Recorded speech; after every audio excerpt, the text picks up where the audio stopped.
What's up, ladies and gentlemen? Welcome to Street Apologists Live. I'm your host, Vocab Malone. How's everybody doing out there? Let's make sure that we're live and ready to go. It looks like we are, but I just got to double check a few things here.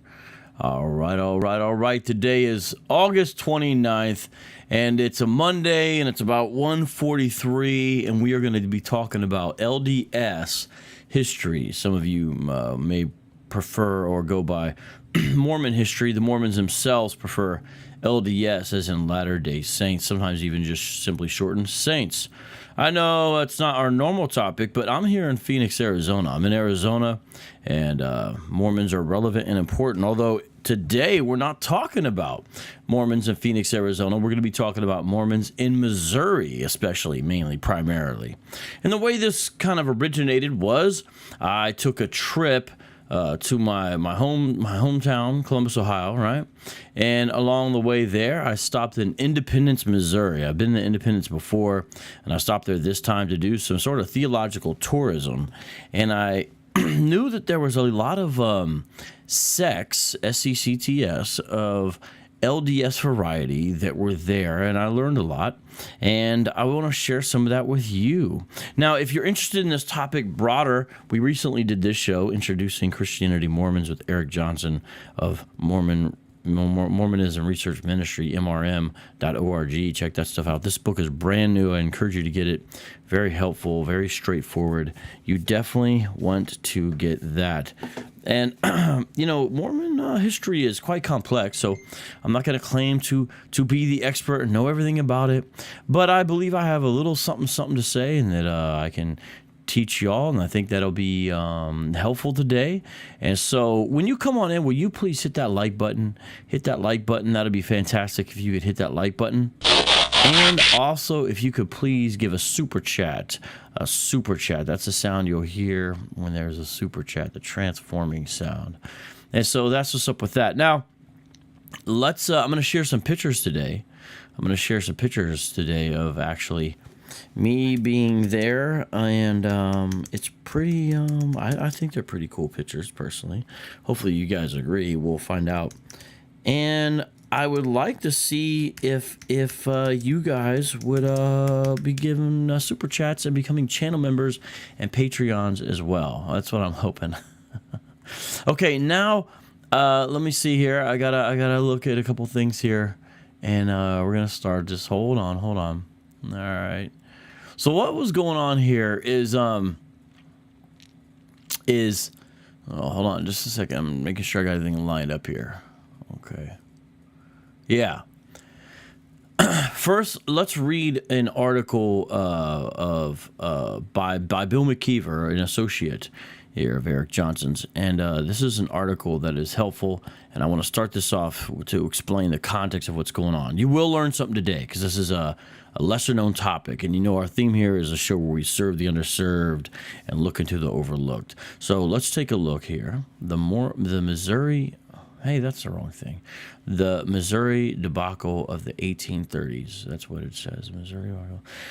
1830s. I'm going to read this article once it shows up here. And it looks like Brother Ham Sunshine gave the first super chat. Thank you very much, brother. Shout out for you. Okay. So this is at mrm.org. I might read another article by them, but I lost track of the article, so we'll see. All right, let's take a look at this together. Don't worry, everyone. I know what I'm doing here. Yeah, I know what I'm doing. Touring sites of historical significance is not uncommon for religious people.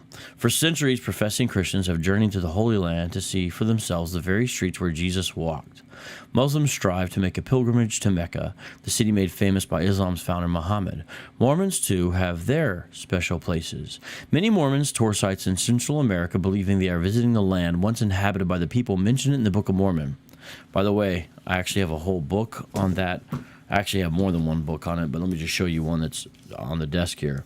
An LDS Guide to Mesoamerica I bought this in a Deseret bookstore. That's a LDS bookstore that you'll see where there's a decent population of LDS members, and that's definitely the case in Utah and Arizona. I believe I picked this one up in Utah specifically.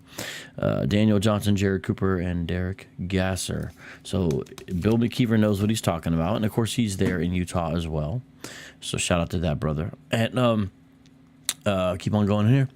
The Mormons also have places of significance in the United States, and each year thousands of Latter-day Saints visit places like Palmyra, New York. That's where the plates were supposed to be founded, close to Joseph Smith's home. Sharon, Vermont, Kirtland, Ohio, that's where they stopped for a while, and that's important because Joseph Smith got church funds to procure an Egyptian Book of the Dead, although he didn't really know it at the time, and ended up translating it to become the Book of Abraham, which is found in the Pearl of Great Price. And of course, Salt Lake City, that's where Brigham Young drove the Mormons out to the Great Basin of the United States and set up shop there amongst the Utes. That's the Native American people, and created Salt Lake City, with Temple Square being kind of the epicenter of things there. Another prominent area important to the Latter-day Saints is the state of Missouri, for it is in Missouri that the early LDS Church faced many of its most severe challenges. Eric Johnson and myself have visited many sites in the state of Missouri. Me too. Just kidding, I only did a few, but still, one day I'll get there. And while no doubt many LDS feel such an experience is very faith-promoting, I couldn't help but see a disturbing pattern as I read the many signs and markers. And I'm going to show you some pictures that I'm going to have with me besides some of these signs and markers, because I was there too, and that's part of why we're doing this show here. Okay, so I know you're learning something. I know you're already learning something here. All right, you better be learning something here. Beginning in Independence, we toured the RLDS temple dedicated in 1994. Okay, a few things here. Independence is outside of Kansas City, Missouri. Most people, if they haven't been, may not know that Kansas City is primarily, the bulk of the city is in Missouri, not in Kansas. Part of Kansas City is in Kansas, and that part of it has been built up more than it used to be, but nonetheless, Kansas City, Missouri is really where the action is at. No offense to the folks in Kansas City, Kansas. I think I've been to both sides, no sweat.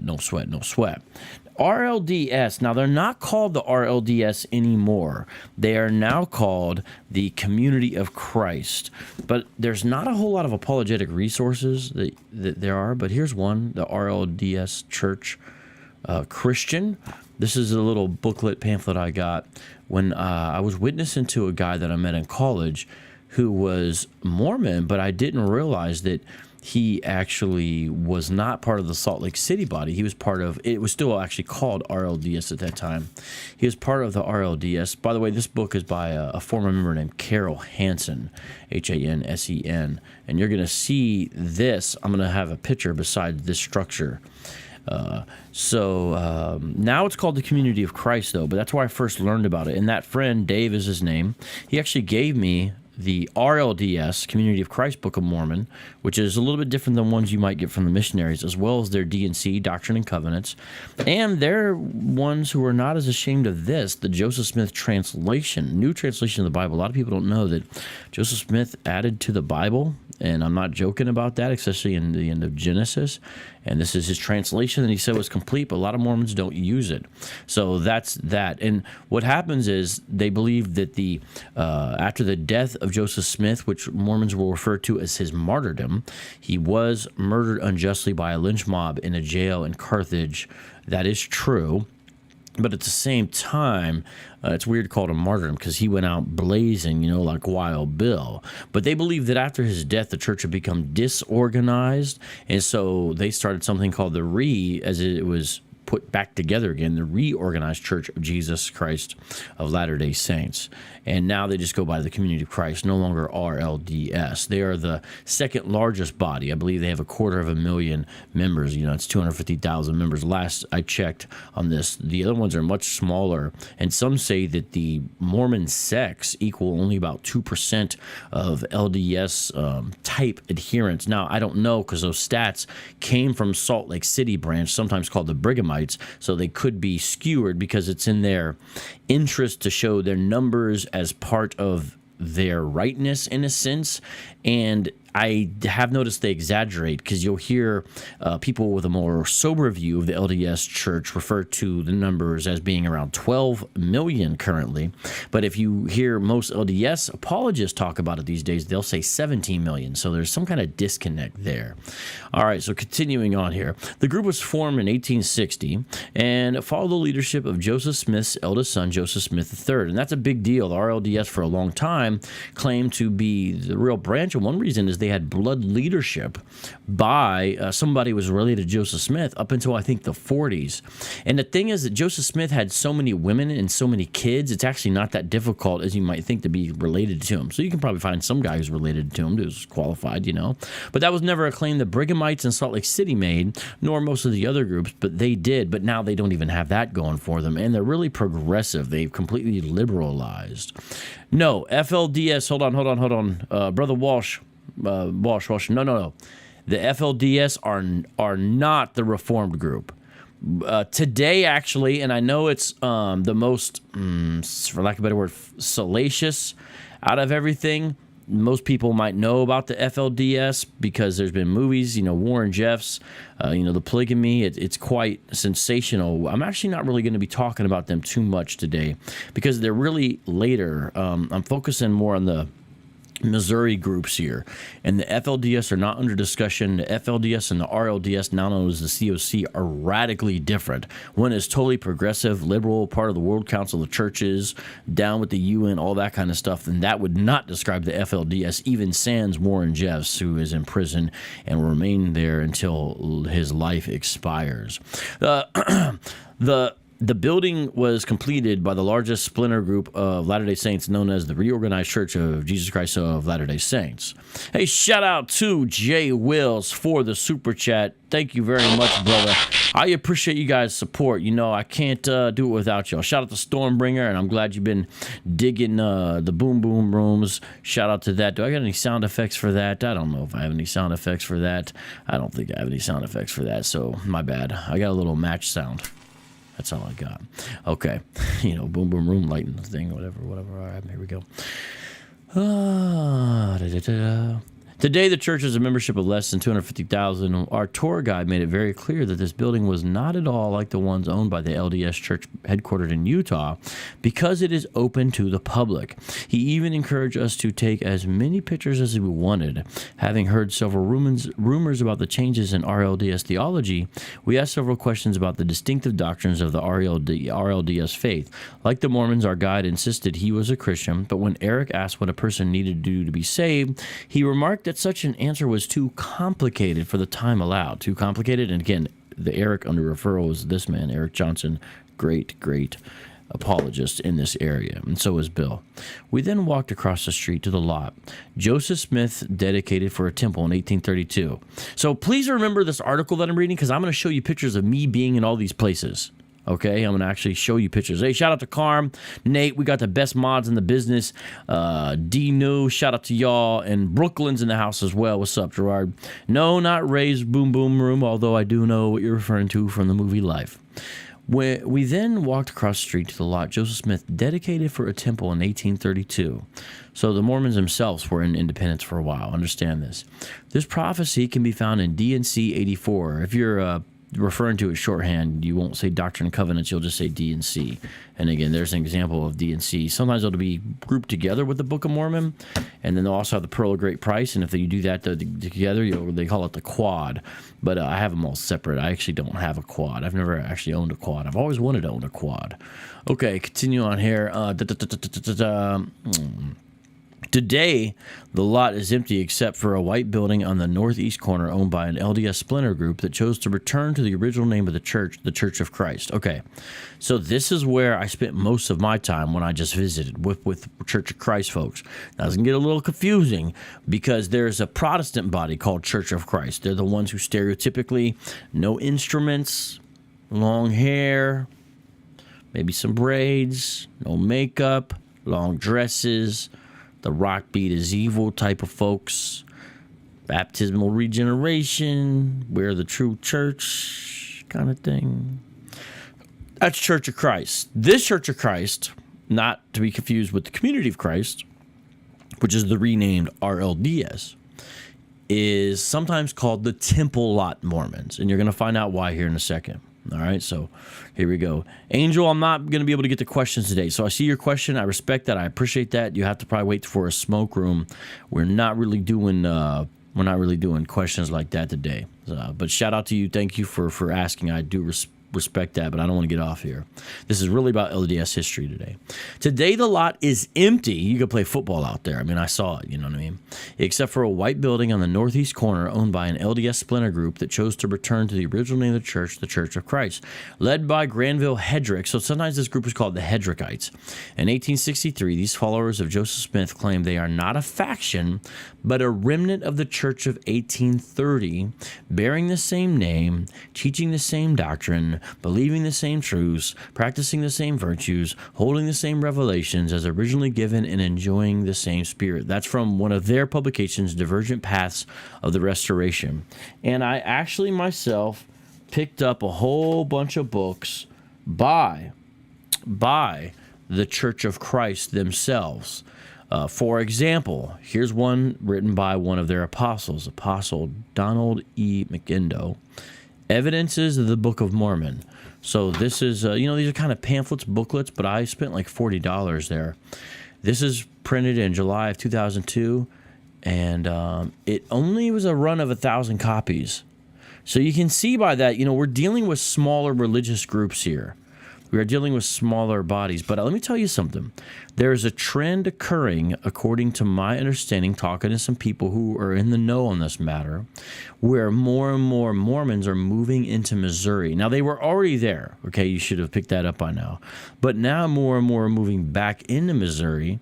And there's different theories as to why that might be the case. But a lot of the Protestants and general population don't fully understand what's going on with, like, what's up with Mormons around us now. And it relates to something that we're talking about now, as well as Zion. If you study Mormonism, you'll understand that they end up referring to Utah as Zion, but really their Zion, by order of Joseph Smith ultimately, is supposed to be in Independence, Missouri. This is where Jesus Christ is supposed to touch down. Now, let me show you something real quick here on this front page. This relates to what I study of Hebrew Israelism. Can I show you something? Native American origins. So remember, this is a book written by one of the Church of Christ folks who are the Temple Lot Mormons. And the first page is Native American origins. Hebrew Israelism also believes, of the One West variety that is, that you've got Native Americans, Hispanics, and black folks make up the 12 tribes, right? You see that? And here's their little logo. But my point by saying that was that definitely white Jesus, by the way. The dude actually talked about white Jesus. I actually met with the guy. He was a very nice guy, but they're into white Jesus for sure. The Hebraic Indian theory is what it's called. Okay, continuing on here. Okay, south of the RLDS temple and east of the RLDS auditorium is a visitor center and church owned by the Utah Mormons. So understand, the Utah Mormons, sometimes called by the other groups the Brighamites, are only one of many splinter or faction groups. And by the way, all of this is partially for you to, yes, learn the truth and know what's up with your religious American history, and it's important to understand your neighbors, and it's important to understand so many things like that. But however, there's something else I want to get to you. This is important because knowing some of this history puts the lie to the claim that you will also often hear by Mormon apologists or missionaries at your door, or that you meet. Well, there's only one church. We have one true church. We would said we be, but when you look at Protestants, there's so many. How many denominations do you have now? 40,000, 50,000. You can't keep track. You don't know what you're going to get. You guys don't agree. Everyone's claiming to be the one true church. They'll say, by the way, a lot of this stuff's not even true. But I'm saying that's the kind of thing they might say. But actually, they've got a crap ton of splinter groups and factions and sects. But most people don't realize it. They don't know it because they usually only know the Salt Lake City folks, the folks that run it out of there. Okay? So this is something you need to know. All right. This arrangement especially caught my attention, for I recalled a trip to New York and a landmark the Mormons affectionately call Confusion Corner. in downtown Palmyra, the village where Mormonism began, there is an intersection that has 4 denominational churches. To many Mormons, this supports their position that Christianity cannot be true because it is fragmented. Okay, let me explain what's going on here.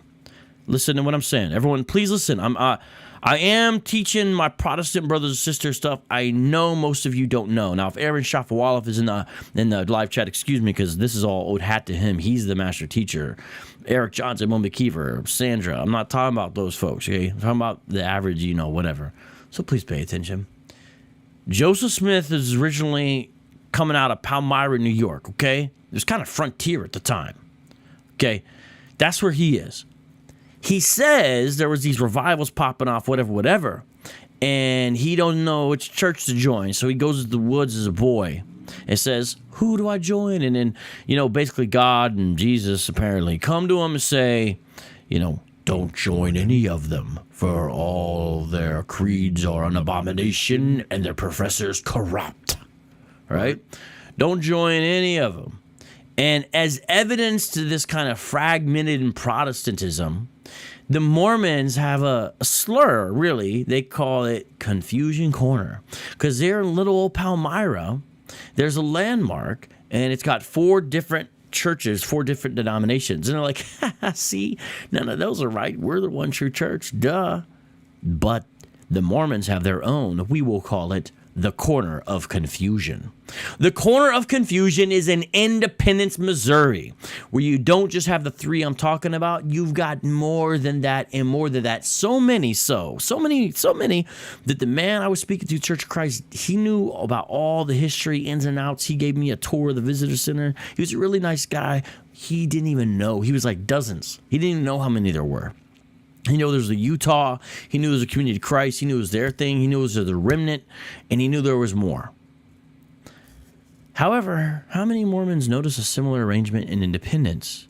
In one small area, there are 3 fragmented groups of Latter-day Saints, each believing they are the one carrying on the true teachings of Joseph Smith. And not only that, but it's not just 3, because check it out. Listen to this again. The RLDS, now called the Community of Christ, they really, as I mentioned before, really went hardcore, into wokeism and all that kind of stuff. So when they did that, a bunch of folks left, and they call themselves the Remnant Church of the Remnant Church of the Latter-day Saints. My point is, that's another one that came out of the Community of Christ, and they're right there. They bought the old high school, and now they're there. The Remnant. And I have a picture I'm going to show you with theirs too. And the guy I was talking to was like, I went to high school there. I was like, you went to high school at a Mormon church? He's like, no. I grew up here, and that used to be a high school. But then when they left the Community of Christ, they bought the high school, and now that's where they are. All this is in one little area of Independence. So all the stuff I'm telling you about, you can walk to. You don't have to drive. It's all there. And the reason is because Joseph Smith made a false prophecy in relationship to Independence, Missouri in the Temple lot. Do we see that? This is a fascinating thing. So we do have a Mormon in the live chat, which I love, respect, and appreciate. And I want to show you. I'm not going to... hey, whatever you want to reveal or don't reveal is up to you, brother, but you are putting this in here. So he says, so we're discussing apostates today. So notice... when we have someone who's part of the Salt Lake City branch, when I'm talking about LDS history, Community of Christ, not FLDS, I'm not discussing them today, the Remnant, the Church of Christ, all these groups, he's saying you're discussing the apostates. And the thing is, though, that there have been inroads, and I know maybe Benjamin knows this, there's been inroads for these groups to try to work together in the past. And in fact, the Utah branch even built back up the structure that was there at the temple lot. Now, not the temple itself, it's empty, remember. But there was a fire set, and my understanding is the Utah branch helped them build it back up, so there's even been some kinship together. In fact, I'm currently reading a book about it. I'll show you real quick the book. This is written by an LDS scholar. Fascinating book, and he gets into all this, and he is a scholar specifically in this area of the temple lot and that kind of situation. Let me show you the book here real quick, because I would encourage people to get this. Let's see here. Hold on, just a second. I do need to bring this book up. It's gonna take a second here because I gotta go into my Kindle. I don't have this book physically. I have the book digitally. Come on, man, come on. Just 1 second. Shout out to the live chat. This is your chance to give super chats. You know, this is your chance to hook a brother up with that. Okay. Upon the temple lot, the Church of Christ's quest to build the house of the Lord. And I don't know what kind of, Mormon the gentleman is, but, oh, man. But hold on. So this is a really good book. It's got pictures and everything really well done, and we'll teach you about it. And he is LDS, but he does objective work here. Upon the temple lot, the Church of Christ's quest to build the house of the Lord by R. Gene Adams. And he has actually some lectures online you can watch about this subject as well. Okay, continue on here. And shout out to everybody here. I just need to continue with this. Respect and love to everybody watching, regardless of your affiliation. I hope you understand that. But I do speak as a Protestant evangelical. Specifically, yes, I'm Reformed. And as an apologist. Okay, so here we go. North of Independence is Liberty, Missouri. Now, I want to visit there next time. The site of the famous Liberty Jail that housed Joseph Smith from December of 1838 to April of 1839. Our tour guide often stressed that Smith was held there unjustly and without cause. During the question time, I gave several examples from history demonstrating how Smith was not at all guiltless. He was, in fact, responsible for much of the trouble caused in the area during the 1830s. And I got to just tell you, if you study this, it is true. It's true that LDS members are sometimes treated unfairly, but Joseph Smith brought a lot of the trouble that followed the saints, as they call themselves, upon the Mormons' heads himself by his own actions. And all you got to do is look at history, and it's true. You know, we don't want to whitewash what he did and didn't do. Sermons and revelations given by Smith regarding the area, coupled with fiery remarks like those given in Sidney Rigdon's July 4th oration, notice this is sourced, only fueled the distrust many of the locals had for the Mormons flooding the area. In that speech, Rigdon declared, and that, I mean, bro, look at this. And that mob that comes on us to disturb us, it shall be between us and them a war of extermination. This is Sidney Rigdon talking here. For we will follow them till the last drop of their blood is spilled, or else they will have to exterminate us. For we will carry the seal of war to their own houses, and their own families, and one party or the other shall be utterly destroyed. Smith was so impressed by this speech that he had this message printed into a pamphlet. One Mormon in the crowd felt that the retaliation on the part of the Mormon people was justified in light of the persecution they had received from their Gentile neighbors. Because remember, they believe they're Israelites in some way. I rebutted, explaining how retaliatory actions may have been understandable and perhaps even justified, but it is wrong to insist that Smith was arrested without cause when the evidence shows he was culpable. So this is McKeever's discussion as he visits the sites. Now, I don't think we're going to do this. This part of the article, which is a really good article, is actually where... So Joseph Smith says the Garden of Eden is in Missouri. Okay? And I know that's wild, but this is actually what this is about. So not only is Jesus going to return in Zion, he's going to touch down in Jerusalem, I guess, and then watch stuff is cracking off over there, come over to Zion. So you may say, wait, I thought Zion was Jerusalem. Well, according to these folks, and apparently what Joseph Smith was teaching is, Zion is actually in Independence, Missouri, and that's why the temple lot needs to be built, the lot on the temple. Well, listen, since you're here, Benjamin, if you're saying something's wrong, tell me what specifically is wrong. You know that I'm fair-minded. I'll put your comment on the screen.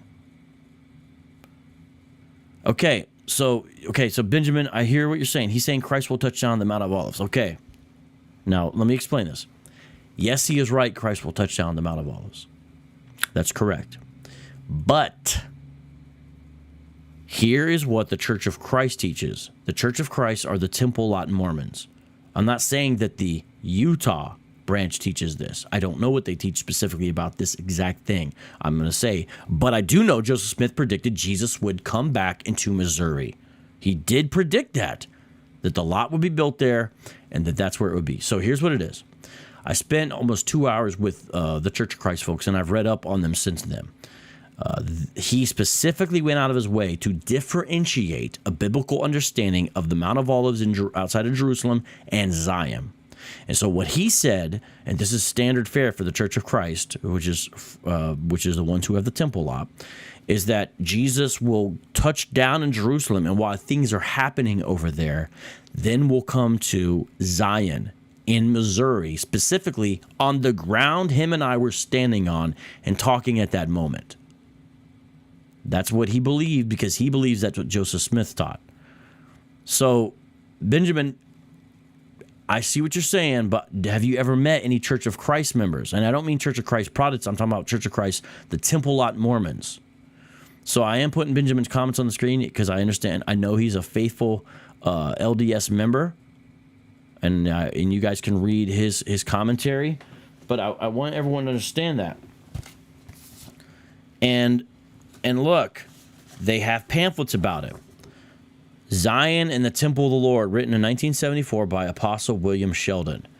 This is exactly what I'm talking about. This kind of thing is what they talking about. What we're talking about now is what they would talk about.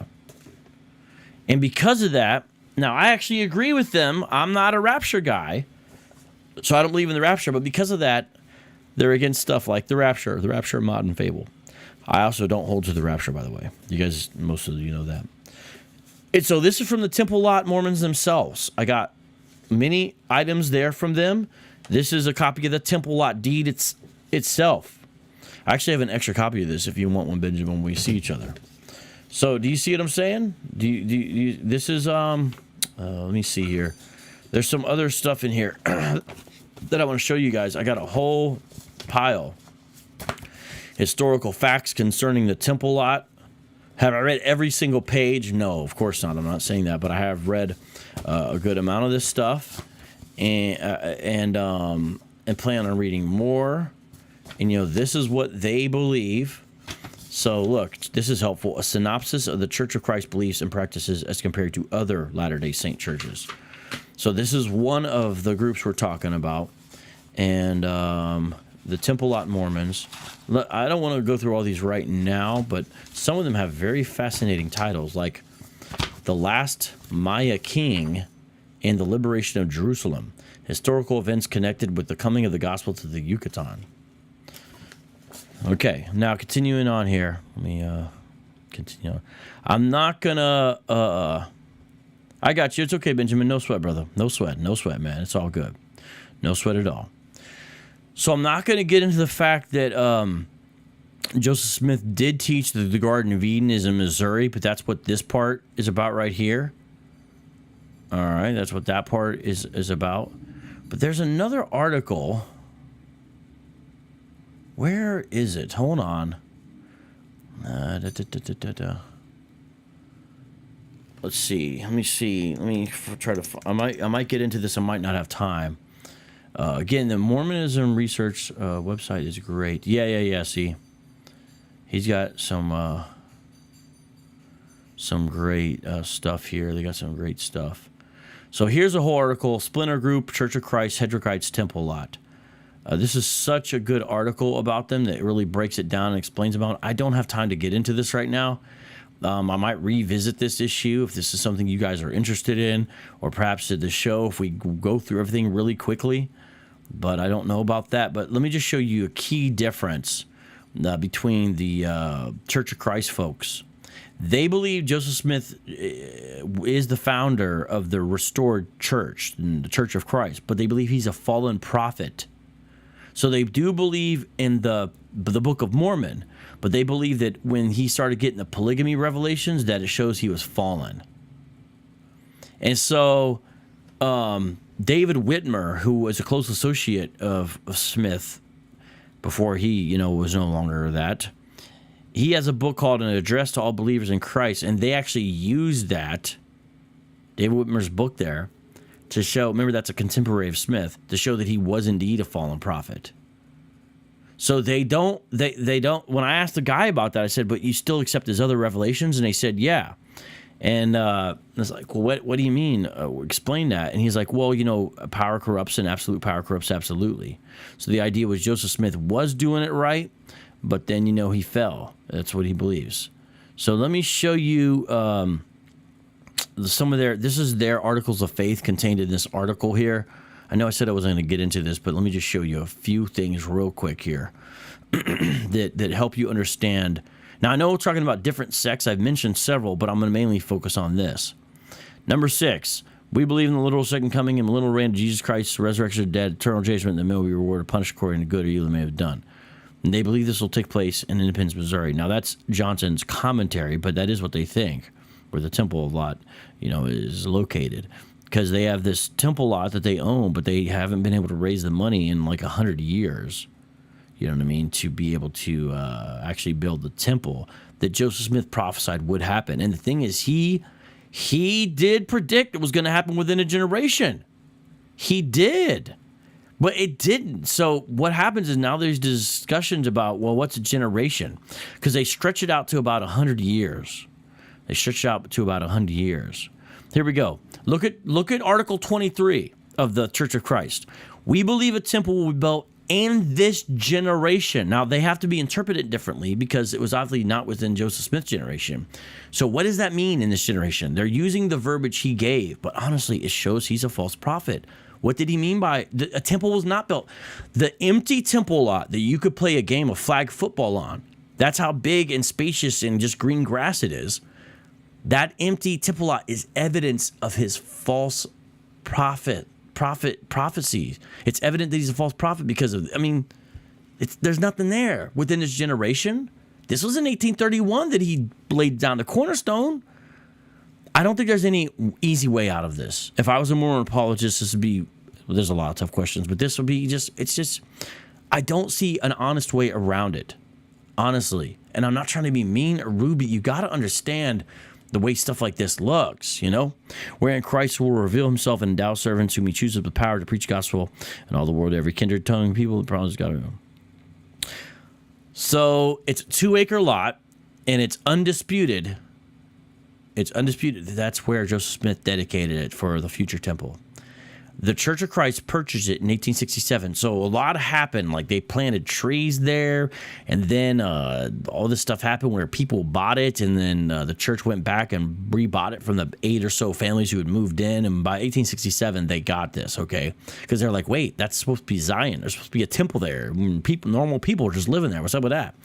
And so 1891, the church was sued by the RLDS. So they got sued for title. So they were like, no, it's actually supposed to be ours. It claimed that Smith's son, Joseph Smith III, the leader of the RLDS church, was the rightful heir to the property. So there's books about this. This was a court case that went all the way to the Supreme Court. Although the RLDS church won its case in court, this was reversed on appeal. Finally, in 1896, the U.S. Supreme Court decided in favor of the Church of Christ.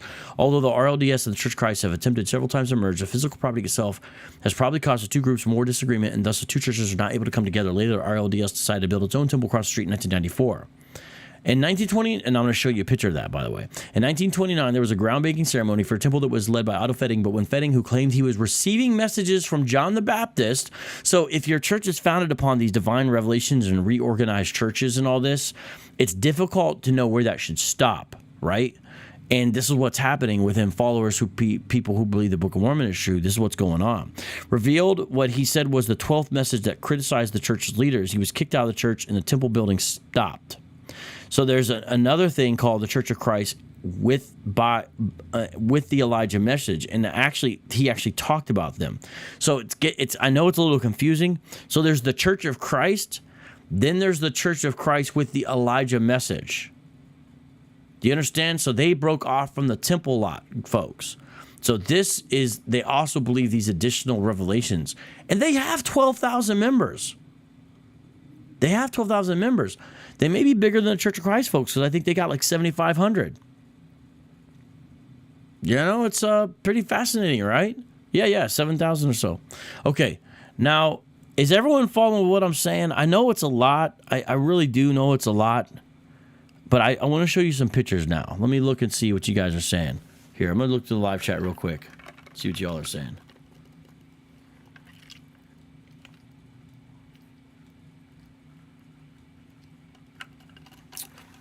No doubt, Brother Benjamin. Be safe, homie. Be safe, bro. We see you. There are groups that hold Joseph as a fallen prophet and others that splintered off over a dispute about who should see Joseph Smith as dead. Yes, he is correct about that. He is correct about that.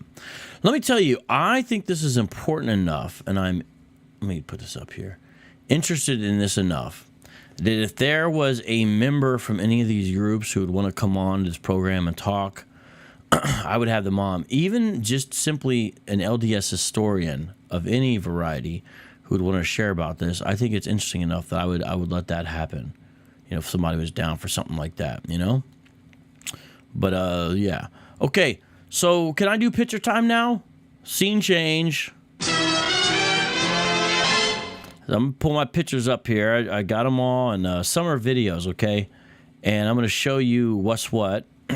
Actually, you know what? Let me switch this over here. Let's switch this. Then switch this. Then bring in this. Okay, well, come on, picture. It's sometimes it take a second to load, but I'm going to show you. We'll do a little slideshow type thing. Well, it's not really a slideshow, but you get the idea. So, this is me, at the temple lot. Understand? I went there in Independence, Missouri. Spot for temple dedicated by Joseph Smith on August 3rd, 1831. See marker at the top of the steps, original marker stones, and historical count inside the visitor center. So I was very, very fortunate, very, very blessed. Let me tell you why. The visitor center was closed. We came on a Sunday. They were actually having a church meeting, which I didn't realize till later. But I was fortunate enough to be able to talk to one of the gentlemen on the outside of the building. But we talked so long, as often happens with me. One of my kids had to go to the bathroom. I said, "May I please use the restroom?" And I said, "Oh, man, I don't want to impose." But the man was so kind. He was so sweet. He opened up the visitor center just to let my son use the restroom inside there. But when we were in there, I got to buy all these books. Like I said, I spent like $40 of books. And he showed me all kinds of pictures and images inside the visitor center. I got like a personal tour. So I thought, I didn't tell Leo to, use the restroom, but I felt it was very providential. So very sweet and kind people. But, we're talking about like heretics. Heretics can be nice too. I feel bad saying this, but I'm just saying, Did I already show that picture? Yeah, I already showed that picture. Okay, I'm probably going to show that picture again. But let me show some other pictures here. Everything's not exactly in order, but, just bear with me here. Okay, so now here we are here. Now, what's this? This is the Remnant Church of Jesus Christ of Latter-day Saints. So, the RLDS, now called the Community of Christ, liberalized pretty heavy. First, they started ordaining women and a bunch of other stuff. And more conservative types within the movement said, hey, that ain't right. Hey, this ain't what we signed up for. Hey. So what they did is they broke off and were considered the remnant, right? And as I mentioned before, the gentleman I spoke with, very kind, he actually had went to high school there. He went to high school there. And so he went there, but then now since then they've bought the building. So it's no longer a high school. You see, now it's their church. It's very small though. A lot of it seems like people were confused about the exact how big it is. We don't really fully know. By the way, I have a couple little video clips I took real quick on my phone. So some of these aren't going to be pictures. They'll pop up and be little video clips. So there's a different angle. So you can kind of tell it used to be a high school, right? Kind of looks, got that vibe. But, I went there. It doesn't mean I know everything about it, but I did visit it, so I know what's going on a little bit. I learned a little something. Now, I am going to say something. Pretty soon, I'm going to be trying to take a trip to Utah. And if you care about this kind of stuff, or just say, I trust Vocab, even if that's not my thing, to do research, whatever, I need to go to Utah and do some similar stuff. It's coming up here in October. And again, I know it's not my main area. You're like, what do you mean? We cover different things, people. And I'm going to need to raise some money. Not a crap ton, but a little bit to help with expenses, because I'm driving there. Okay, so I am going to do a little GoFundMe for my Utah trip, and I hope you guys will support. That's not right now. I don't have the link up, but I'm working on it. I just hope you guys remember. So this is what some people call the ice cream cone. This is the Community of Christ joint right here. So, you know, they couldn't get the temple lot, so they basically built their own. Very interesting, unique structure. And so that was me, you know, doing one of the holding my hand type of picture. By the way, it was such a beautiful day that Sunday. It was such a beautiful day. My goodness. And this is why, you know, if anyone's hanging out with me, I kind of feel sorry for them. Because I don't just say, let's go on a family vacation. I say, hey, let's stop and do religious education along the way. So that's what I'm about. So I did the little blur thing right there, you know what I'm saying? A little blur thing, you know, just trying to be artistic there. You know what I mean? I thought it was cool. I thought it turned out good, you know. But I'm showing you that I went to Independence. Oh, Carm says she'll make brownies for me to sell so I can go to Utah. Well, thank you, dear. I appreciate that greatly. Shout out to you and David. That's awesome. Carm's going to make brownies. So I'm sure she'll be giving me about $15 from the brownie sale. That'll help with something, right? Okay, so now here we go. Looking at some more pictures. Again, so this is Community of Christ. Yeah, I was trying to get the angles just right. This Community of Christ joint right here. And it's more fuzzed out in the background. And now back to the Cornerstone joint with the Temple Lot Mormons. Yeah, LOL help raise money to get Vocab out of town. That's right. I do need to go to Utah. Because remember, they're closing down the bookstore, Utah Lighthouse Mission. It's very important to go there. I think I used this for the cover image or something. Okay, now continuing on. Where are those daggone pictures? Hold on, people. Da-da-da-da-da-da. Hold on, people. Come on now. Da-da-da-da-da-da. Where's the rest of my pictures at? Do not even go there. Hold on. Guys, you gotta understand, I got a whole lot of more pictures. And they're not showing up? Are they not showing up? Might have to try to drop them during the show. I thought they all went through. It looks like some of my pictures might not have went through. If that's the case, how am I going to do this? Where? Oh, man, come on. I got a lot more to show you guys, and I thought they all transferred over, but it looks like maybe they didn't. Please, I hope this works. Okay, I found them again, but I don't know if they're the right file type. This may not work. I'm going to be so sad if this doesn't work. I actually don't know what I'm showing you now because there's creating some problems with the way the file is viewing and stuff like that. I don't know. It's kind of annoying. So I actually can't see the icon. Okay, well, there we go. Praise God. Thank you. Okay, I went from sad to glad real quick. What's up, Professional Ock? Okay, so this Community of Christ World Headquarters, visitor welcome. So again, notice I've showed you the remnant.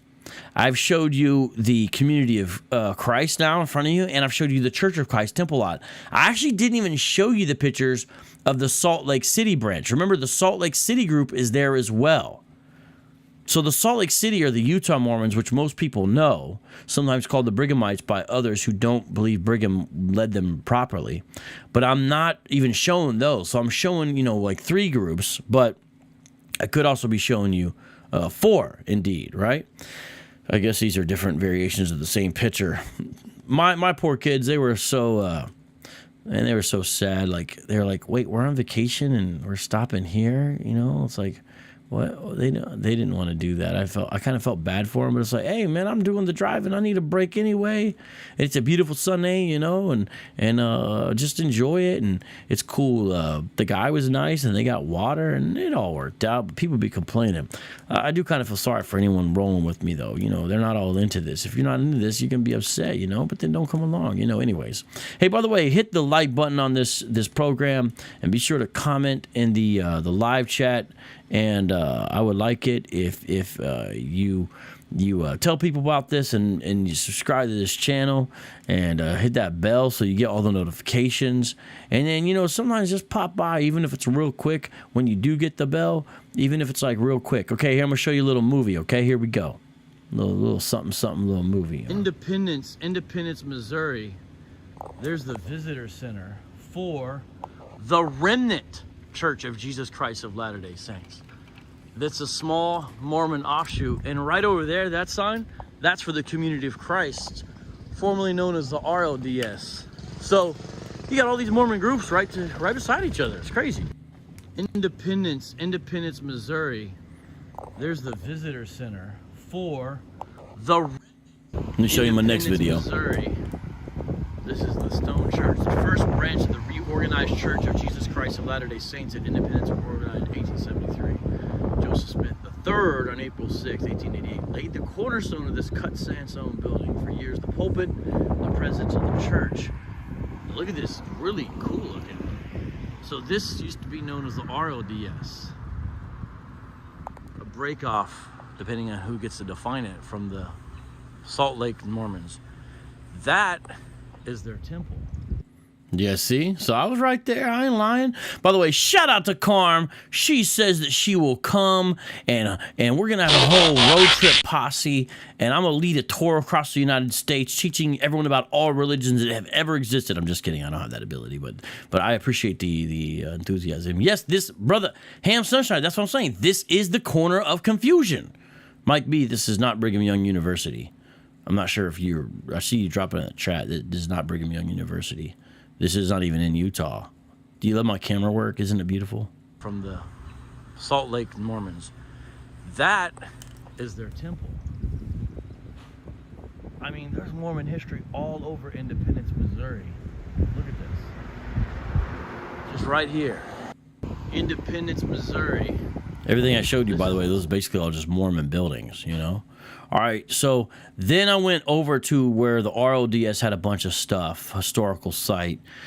But, I mean, a lot of people didn't know that, you know, there's like liberal Mormons. And, you know, it's like these folks, you know, they are. And it's changing now within the Utah branch. People always think of Utah Mormons as really conservative. But that's like a big thing now, is for folks who were conservative at one point now within the LDS, especially the younger people, especially BYU students, really a total liberalizing tendency. And I'm not even talking about the RLDS Community of Christ group. I'm talking about the main Utah branch now. It's really been infected in a lot of ways. It'd be interesting to see the future of the church. In fact, I think there's a book about this called The Future Mormons, I believe is the name of it. But I'm just showing you my little different pictures I took. I wish I could have stayed there longer and looked at this more. It's funny, Walsh says, who killed Joseph Smith? That's actually a movie. I have not watched it. Have you? Are you referring to the movie? Walsh, are you referring to the movie? Have you seen that? I don't even know its position and perspective or what the deal is. But I would like to hear more about that if you're making that on purpose, because it seems like you might be saying something because you know what's up. You know what I mean? Because I just heard about that actually today, believe it or not. And I would like to see it if that's the case. But I'm just showing you some of the pictures, you know, with my amazing photography. You know, this is that whole nerdy thing where someone gets back from vacation and then they load up the PowerPoint at their, you know, the Bible study group and make everybody look at what they did that summer or something like that. And it's like, okay, how many pictures of you holding the dog is there going to be, you know? And it becomes that kind of thing. This is me doing that. All this LDS history in Independence, Missouri. Stone Church, their new temple, these old houses. And then there's some UN statue right here. I don't know what it has to do with anything, but it's odd that it's right there in the middle of all this LDS history. All this LDS history in Independence, Missouri. That UN joint was a sore point for the man I was talking to. It was evidence that they had slowed out to globalism. He had a very conservative bent and wasn't feeling it. I know Roger Sherman is second saying, how much money do they actually have? We got to understand, I am showing you several different Mormon branches. These are different groups of LDS practitioners. Different groups of people who believe that Joseph Smith was a prophet in some way and that the Book of Mormon is actually a revelation from God. So I'm not just showing you the Utah. In fact, everything I'm showing today, none of it is from the... When I say Utah, I don't mean that it's in Utah. What I mean is from the Utah branch. Now, the Utah branch has a presence down there in Independence because they want to be attached to the history. But this is not from the Utah branch. This is all in Independence, Missouri from the other groups. Does that make sense what I'm saying, everybody? So there is a good amount of money in there. And you got to understand, a lot of these Mormons are pretty dedicated. They put their time and their efforts and they really go to a lot of trouble to be practitioners of this. And so, they're not playing around. They're willing to really get into this and put their money where their mouth is, so to speak. And so that's important to understand. Now, the Utah branch that most people know, it's kind of the mainstream Mormons, the largest one. They say it's 17 million. I don't know if that's right. They do have a lot of money. They certainly do have a lot of money. And obviously a lot of money went into this stuff as well, right? Now, here I am, again, back at the temple lot now. And again, you can just walk and see all this stuff. And this is a variation of the picture. And now I'm going to show you more of the Church of Christ stuff here in a second, okay? And in fact, in a second here, I'm going to show you some pictures inside the visitor center as well. And the reason I'm showing you some duplicate pictures, which I apologize for, is because I'm having a little trouble looking at a thumbnail. I'm having a little technical issue here to see what I'm showing you before, so I'm just grabbing stuff from the folder and throwing it on the screen. So that's why you're like, why is this dude showing this again? Okay, so there's the Church of Christ Visitor Center. There's the hours and the phone number and the website. Notice what it says there. Restored April 6, 1830. And they actually meet, so they're their hours. They actually do church. And I felt bad because I interrupted their service. Well, I didn't go inside. I don't mean I interrupted like that. I mean, the man who gave me the tour inadvertently missed service. But I could tell he really loved talking about history. And so when I told him who I was, because I said, hey, I'm a Protestant. And I said, but I'm very interested in this, and I want to be respectful of you. So that is who I am. And he found that interesting. He said, now, why would a Protestant such as yourself be interested in this unless we have something to offer? So he took it as like, I might be a seeker. But I told him I was a Protestant who's an apologist. And, I was very explicit right when I met him. I didn't say I'm Vocab, not like he would know. That's their logo. That's their official logo. But I was up front with him. And I just got a close-up of the logo so people could see it, recognize that. And now I'm going to show you not just this. This is like a marker, but that's actually not the cornerstone. I'm going to show you the marker kind of by itself, but in a second here, I'm going to show you like the cornerstone there. This is a very interesting trip. Now I didn't go to Missouri on vacation. I was going to Ohio, but you drive along the way. You go through the Midwest, and I purposely went through Independence. And while going, what happens is you can stop there, and you can see this stuff, which is exactly what I did. And shout out to Pastor Arthur Mobley, Pastor Trey. All right, shout out to Pastor Trey.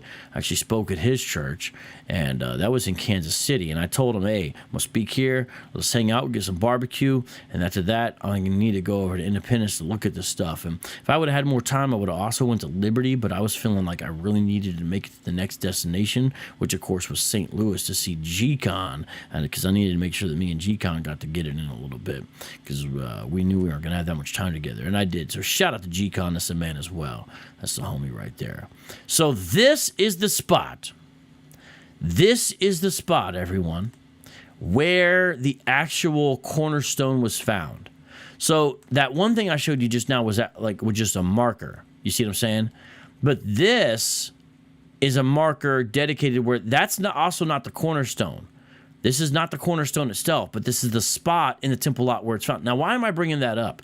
Because Joseph Smith himself laid the cornerstone to the temple lot. Meaning, this is something he's saying, not only is this going to be built, here's the dimensions, basically. Here's the cornerstone to this temple that is going to be built. Do you see that? Do you understand that? It was not built within the generation, though, was it?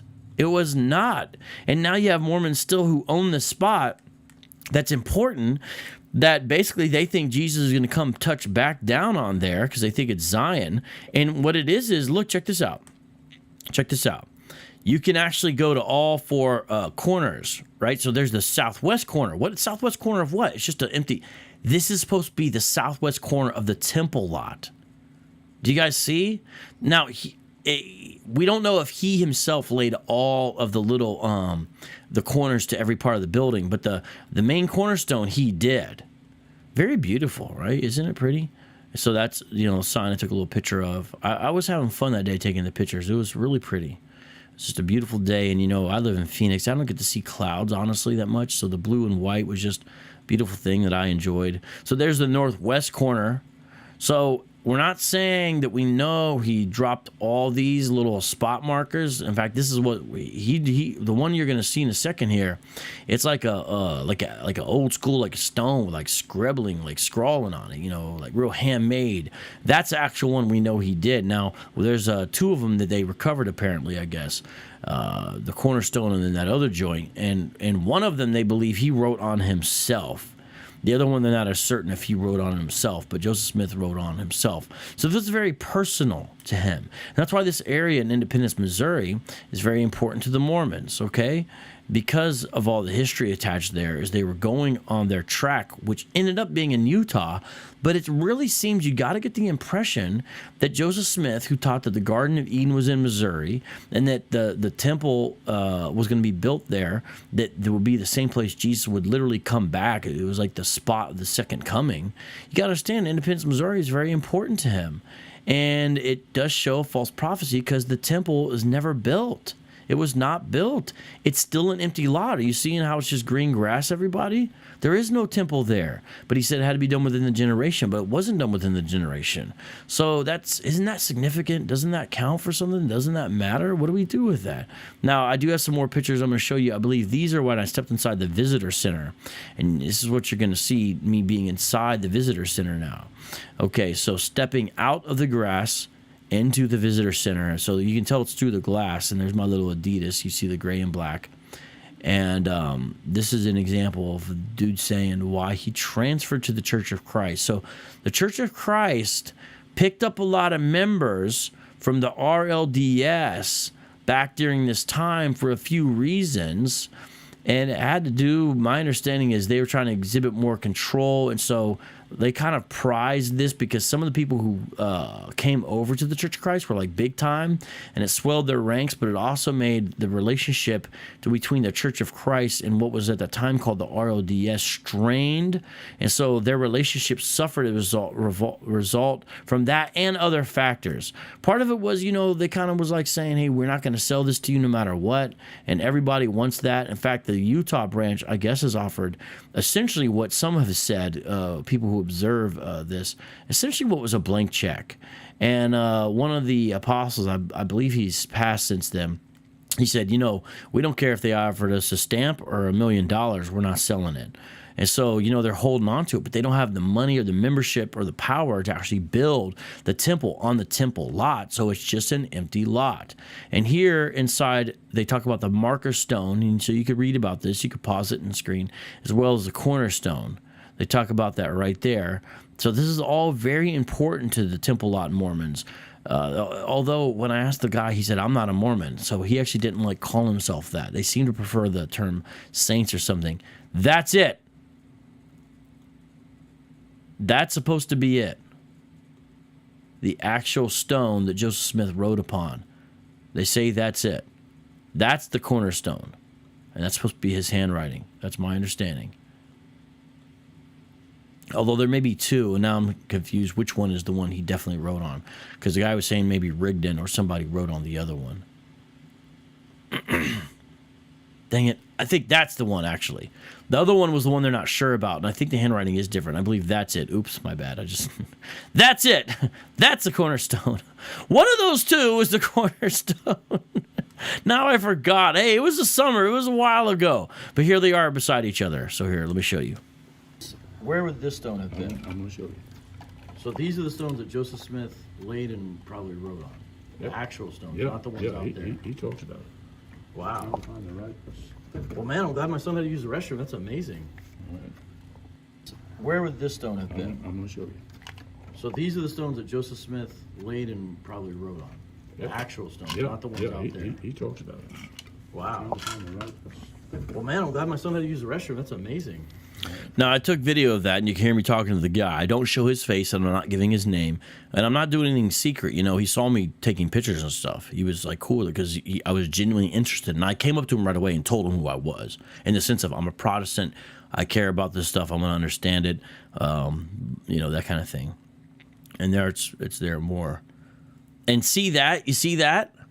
That is, they hired a firm to do a rendering of what the temple was going to be like. So that drawing is something that only exists from an architectural firm. You know, it's not real. Hey, Aaron Shufflewall, my man. He says, I like our cornerstone better. That's a good one, brother. That's a good one. He says, great pictures. Hey, I appreciate that, brother. That means a lot coming from you. You guys know that I always big up Aaron as being a great resource in this, and just his heart is great on this issue, and I just appreciate. So, you know, I'm just doing a small, you know, kind of, what's the word, pittance, compared to what like someone like Aaron could do. And he's actually visited as well. So in fact, I called him to say, hey man, when you went there, what was it like, you know? And so him and I have talked about this, and I've learned a lot from him, and I really appreciate that. Some of these pictures aren't as good, though, Aaron, is because they're, you know, inside the glass, and there's like light shining and reflecting. This is hard to see. Oh, hold on. Let me see if I can get this. This is like, I believe it's an aerial view, but it's going to be hard for me to show it right. It's not going to cooperate with me, is it? That's an aerial view of that area, though. And so do you see this little building structure right here in the kind of the center of the picture at the angled road? That's the Church of Christ meeting ground. And you see this blank green square here? That is the temple lot. That's the temple lot. But it's just a lot. In fact, here's what's fascinating. When I first got there, I was kind of lost because there's so many structures, you don't know what's what if you've never been there, right? And so, hold on, I got to talk about that. Hold on, let me clear these pictures because I'm definitely going to talk about that picture right there. When I first got there, I was driving around and around. I started getting frustrated. Like, gosh, there's all this stuff, and I can't tell what's what. So I actually went to the LDS Visitor Center of the Salt Lake Mormons, the Utah ones. And there was a young lady out there, had her name Brad on everything. She was reading, you know, whatever. And I said, excuse me, I hate to bother you. I know it's not your thing, but can you tell me where the temple lot is? And everyone there knows what it is. She's like, yeah, it's just an empty lot right over there, and pointed to it. And I realized I had driven by it. But since it's just an empty spot of grass, you're not looking for a structure. So I had already drove by it anyways. And so I appreciate her. Shout out to that young lady. Okay, so let me show you this. This is where, after a service or whatever, something like that, the Church of Christ members who own the temple lot, they went out and they stood in the exact dimensions that the temple would be. Do you see that? So this is an aerial view. These are people like standing beside each other holding hands. And what they did is they lined up for the dimensions. So that would be the dimensions of the temple. Now notice you're like, well, wait, how would they build it? Because they got this structure right there. But it is what it is. That's how they got it lined up there. And that's, I guess, what's supposed to be the exact thing right there. You know, it's pretty interesting, I think. And here, I think I got a close-up picture of the cornerstones, the two stones that were found actually out there, not just the markers. I think I got them right here. Let me see. Yeah. See, it's a picture of a picture with that joint right there. And some of this I understand is just facts or trivia, but it's also important. It helps you to understand the history of the Mormon people better. I believe it helps you understand Joseph Smith better as well. And I believe it helps us understand, you know, religious history. And if you're an American, it helps you understand American religious history. Well, you don't have to be an American to understand that better. But check this out. Now I'm losing track of some of these pictures. Like, I'm not actually even sure what everything is here. I was just camera happy at this point. I was just taking so much stuff. Oh, yeah, there you go. But, yeah, that would be what it would look like, but, you know, it never got built, so it doesn't look like that, you know? But you could read that. The picture is clear enough that you can straight up read that, and they talk about it. You know, it's their perspective, right? It's their perspective, their view. But, you know, you don't really hear a lot about these folks. Now, they are smaller in number, so I get it. It makes sense. They're not as prominent. They're not as preeminent. Okay, we understand that. but they're also very important because of the nature of the temple lot itself is important in LDS history. This is the true LDS Zion, if you want to look at it that way. This is what they believe is Zion according to Joseph Smith's own word, which they believe is from God as a prophet, you know? And so that matters. And, yeah, okay, some of this is redundant. Don't worry, we'll be done here one day, I promise. Block that. You got some spam in the live chat. You guys see that? It's not a person. It's one of those bots. One of those bots, yeah. By the way, that's not a picture of a picture. Obviously, it is a picture. That's the actual two stones right there. You see? They're on a little pillow thing, and they get the postcard in front of it, which is weird. I don't know why they did that. Kind of ruins. Get the postcard off of it. You know what I mean? Put the postcard, little picture somewhere else. But that is actually it. You see? That's it, straight up. Here's a little video I shot too. Different denominations. It might not just be. It's not going to be under denominations. But that could include Protestants, Well, hypothetically, here's right? what we think, Blair, is the way is real narrow and straight. Right. In other words, the God Almighty, right, he's not a broad libertarian. In other words, he has a very definite theology. Different denominations. Well, it might not just be. It's not going to be under denominations. But that could include Protestants, Well, hypothetically, here's right? what we think, Blair, is the way is real narrow and straight. Right. In other words, the God Almighty, right, he's not a broad libertarian. In other words, he has a very definite theology. Different denominations. Okay, so here are their publications where I bought this giant stack of books and stuff I got. All right. And he's like saying, if you listen to what he's saying, he's like, nah, God, he ain't just down with whatever. Like, there's a certain theology, you know, it can't just be anything. And he basically thinks it's them. Nations. It might not just be. It's not going to be under denominations. But that could. Because I'm asking about the true churches and stuff, and he seemed open at first, but then he's like, "Well, no, it's not going to be one of these Christian denominations." That's what he's kind of correcting me there. Protestants, Well, hypothetically, here's right? what we think, Blair, is the way is real narrow and straight. Right. The way is real narrow and straight. They're basically saying they're the one true church. The God Almighty, right, he's not a broad libertarian. He's not a broad libertarian. In other words, he has a very definite theology. We actually agree with that, right? Might not just be. It's a very definite theology, is what he says there. And, you know, we did have fun because when we went outside, one of the LDS members apparently owns an awesome pit, and everything apparently is cool and kosher enough that the pit is actually just attached to a tree outside of the church, and he just sits there. So when we got done talking, there's this pit bull out there. I was like, whose pit bull is that? Whose beautiful, wonderful pit bull is that, right? So I said, hey, let me kick it with this pit. So there's me hanging out with this pit. I forgot the pit's name. And that's the homie Ernie right there. There's a beautiful pit, though. So some Church of Christ member owns this awesome pit. But then again, it was a little confusing. I don't know if it was actually a Church of Christ member proper, because the way the guy explained it to me real quick, it might have been a local, like, transient or homeless guy who was inside the church that they were helping, whose pit it was. It was a little unclear to me from the conversation. Anyways, there's that. Now, let me show you some of the books I got and see if you guys have any questions. There is more to talk about, but I'm just going to kind of go through some books right now. And let's take a look at that. Just 1 second.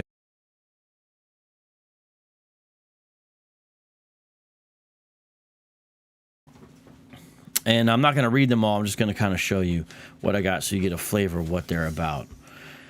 Brief commentary, the Book of Covenants, Ian Warner Star, Doctrine Covenants. So I bought pamphlets. The Book in the Stone Box. So they're big on Native Americans being Israelites. Position of the Council of Apostles regarding some issues of today. I already showed you the temple lot. Changing of the Revelations. This is written by one of their apostles. And there's even a Frontiers Trail Museum. It's got a lot of LDS stuff in it. And there's the Missouri Mormon Walking Trail. I wanted to go on that. I didn't have time for that. I already showed you that one. And, you know, they got these. A call to national repentance. Remember, this is a prophetic movement, they would believe. The Great Plan of Redemption.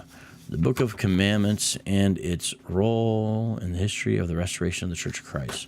The history of the restoration of the Church of Christ. First apostles, not a first presidency. So that distinguishes them from the Utah Mormons there. Ancient Prophecies Fulfilled in 1830. I already showed you this one, very fundamental. Articles of Faith and Practice, God's Purpose in America, Principles of the Gospel, Faith and Repentance, The Cost of Salvation, The Teachings of the Gospel, as verified in the Bible and Book of Mormon. By the way, well, let me just set that on the side there. Da-da-da. Da-da-da-da-da-da-da-da.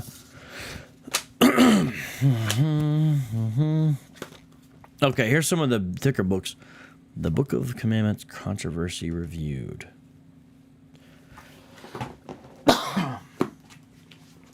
Honestly, I thought about more books than this.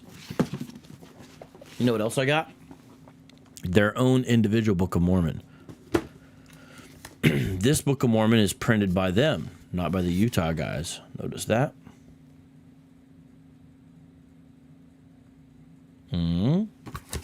Different, right?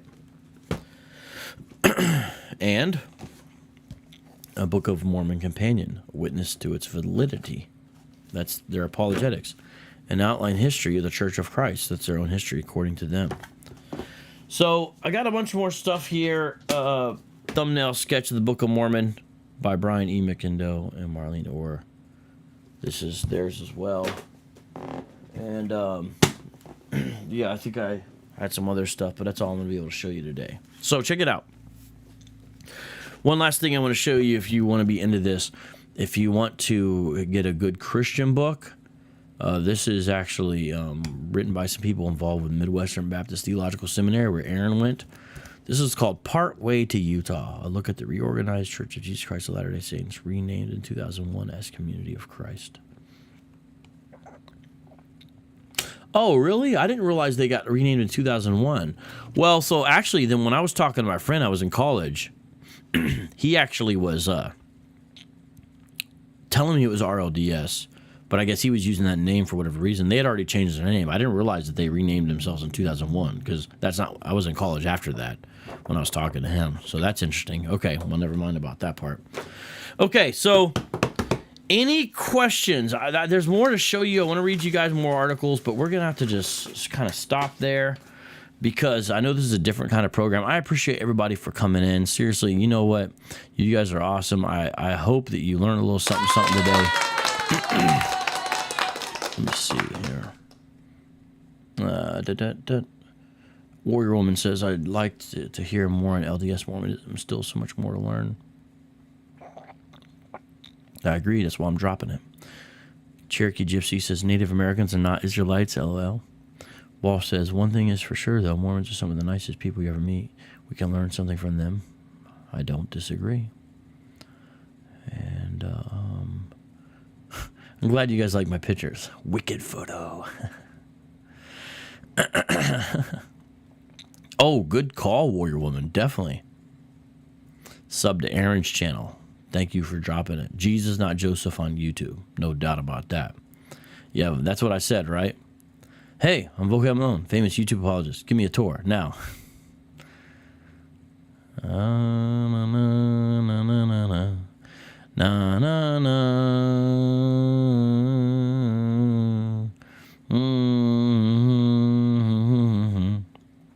All right, well, listen up. Today, we talked about this. Guys, guess what we're going to talk about tomorrow?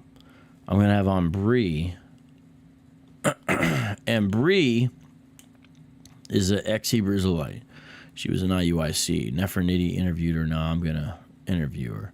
Hey, shout out to you, Mikey, brother. I still got your stuff. I appreciate that, sir. I'm doing all right. So, Bree, I think it's going to be a good interview tomorrow with her.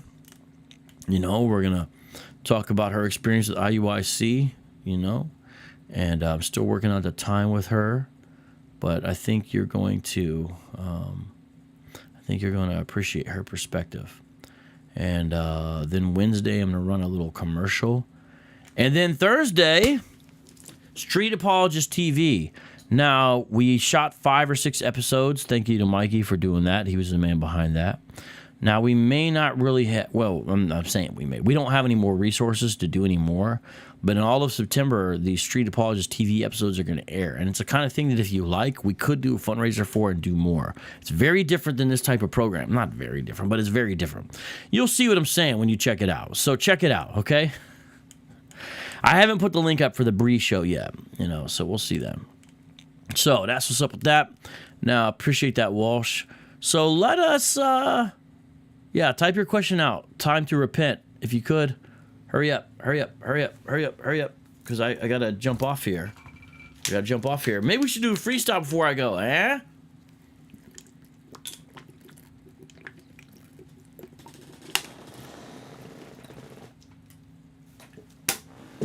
Did you learn something? Was it good? Yeah, I think so. Let's do a couple freestyles before we get out of here. I'm with it. You guys with it?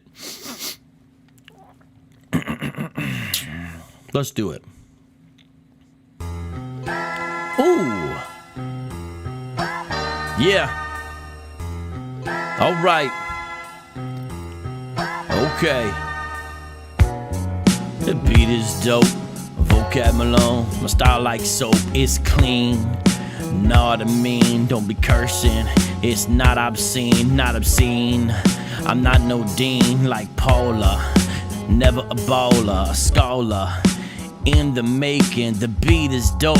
You know that I'm taking a second to write this down. I ain't got no time when I spit these nouns. It's so profound, it goes deep down like a submarine. Do you hear the sound? That's the radar. Haydar, don't be a hater. I'm like Hagar, horrible like a Viking. Vocab Malone, I'm inviting you to Jesus Christ. He's exciting for the black and the white ting. Hello, little ting, how you doing, Jamaican? Rock the microphone, light it up, now we blazing. Hey, men and women and the children, rock the mic, and who's in the building? Who's in the building? Are you chillin'? Vocab, you know, would be illin'. The villain is the devil. Pump up the bass, turn down the treble, turn the level up, up. Here we go, let's stand up. Up, what's up? My style's so sick, it's like throw up. Oh, that's gross, oh no, so what? Stand up, throw your hands up, let's clap. Vocab Malone, give me the dap. I get the pound, so you know I'm fat. Get what I'm saying with the backpack, with the boom back in the late 90s. Vocab Malone right behind these. Don't be whiny, mic is shiny. Spank the whack MC on they hiney. Yes, y'all, now we fly. Peep this out now, Adonai is who I serve. I've observed Jesus the Christ will make the wax swerve. Yes, y'all, he's bringing the wrath. Vocab Malone, I'm bringing the rap, I'm bringing the math, and I'm dropping the science. Call it K, he's my reliance, my reliance. I was defiant, but he fixed me, and now I'm complying, submitting. The beat is hitting, now I'm ripping when I'm spitting. Yes, I'm gripping this microphone, so don't be tripping. Like fall, September, maybe October, November. The beat is so cold it makes you say bird. Now I'm moving so fast like it was a blur. Yes, y'all, I'm like Bill Blur on the microphone. You know what it were. Yes, indeed, now I skirt right over there, you better hurt if you in sin, your vision's blurry. I drop this word cause I'm wordy. Yes, y'all, gospel is purty. I used to be a sinner, was dirty. Now, yo, don't skirt around the issue. Whack MCs and hand you a tissue. Don't mean to diss you. Yes, indeed, rock this mic. I spit like, I was eating the weed and it got on my salad. I'm swinging the hammer like it was a mallet. Yes, this is rap, not a ballad. Not a ballad, not Jimmy Fallon. But I'm fallible, you know I'm on an island. Thousand Island, freestyling. Now you're smiling while the beat is whining. On timing, fall off a little. Vocab Malone, you know I'm in the middle. Yes, y'all, indeed. Okay, where's the next beat I need? Proceed to rock the microphone. Da da da da da da da da. I got it da da da da da da da da da da da da da. We'll do one more.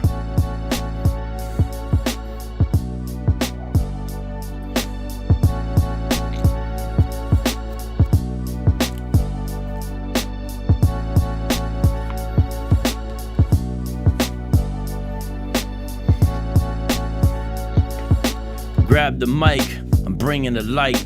The day we discussed the Church of Christ. This is the outline of the history.